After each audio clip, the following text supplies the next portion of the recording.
पश्चिम बंगाल विधानसभा चुनाव में रिकॉर्ड मतदान हुए हैं। कई सर्वे एजेंसियों ने अपने एग्जिट पोल के अनुमान भी जारी कर दिए हैं। इस बीच टुडेज चाणक्य के एग्जिट पोल ने भी पश्चिम बंगाल की सियासत में बड़ा उलटफेर के संकेत दिए हैं।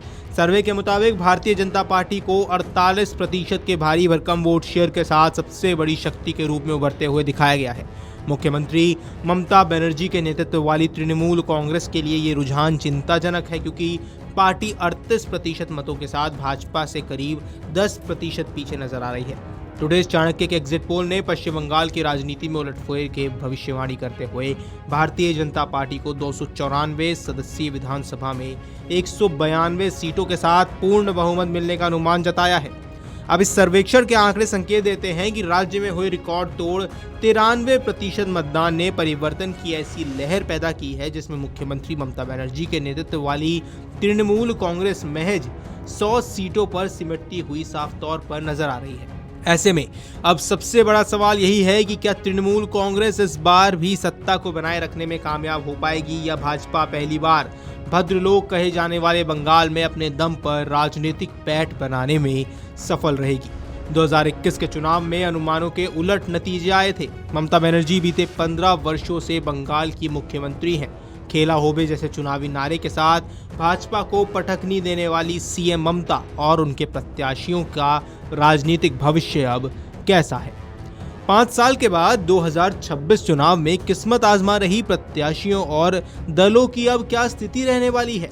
ममता बनर्जी की पार्टी तृणमूल कांग्रेस के राजनीतिक चिन्ह 2 पत्तियों के मुकाबले भाजपा के चुनावी निशान कमल में अब कौन कितना दमदार है?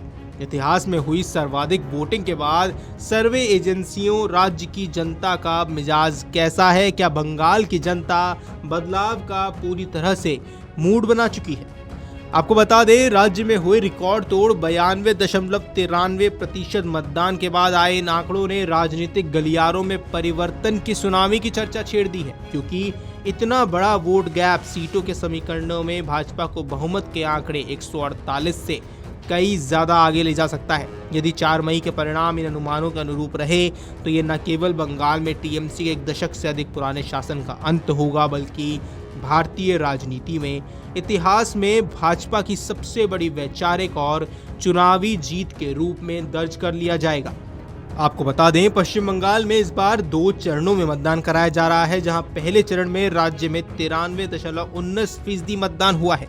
वहीं दूसरे चरण में भी मतदान 92% से ऊपर रहा। इसी के साथ अब बंगाल के दोनों चरणों में कुल 92.93% मतदान दर्ज कर लिया गया है। आंकड़ों को उठाकर देखा जाए तो बंगाल में कभी भी 84.72% से ज्यादा वोटिंग नहीं हुई है, यानी इस बार पश्चिम बंगाल में मतदान का एक नया रिकॉर्ड भी स्थापित हुआ है। वीडियो डेस्क अमरउजाला.com। अगर आप ये वीडियो YouTube पर देख रहे हैं तो हमारे चैनल को सब्सक्राइब कर बेल आइकन दबाएं, और Facebook पर देख रहे हैं तो हमारे पेज को लाइक करें।